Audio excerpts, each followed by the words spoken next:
Okay, in this next video, what I want to show you is the difference between a directional light and a flat light. Now, I always refer to flat light as fat light, because what it does is when you have the light straight onto your subject and it's not high or it's not low or to the sides, what you're actually doing there is flattening out all the features because you are filling everything with light.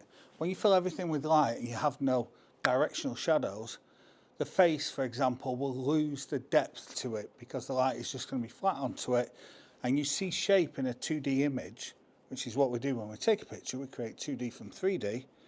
You see shape because of highlight and shadow. Now, when we don't have that highlight and shadow because it's flat and even across the front, like we're going to do next with Helen, you will see that we lose that beautiful structure that she has. Now, this is quite hard on Helen because she has such a structural face, but we'll show you the difference between a flat light and then a high butterfly, which will give some shape. Just gonna look at me. Okay, so when we look at the shot straight out of the camera here, we can see why we have got a little bit of depth of shadow. It's not as structural on the cheekbones as it can be.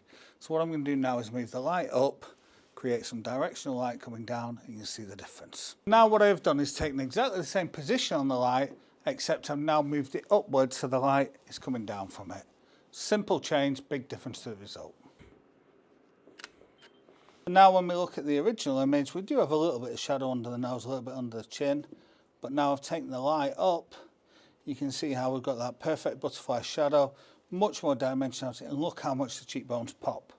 That is why we don't flat light people. Now Helen's got a very slender face. If you do the flat light on somebody with a rounder face like me, you're just going to lose all that structure whatsoever and make them look even rounder than they are.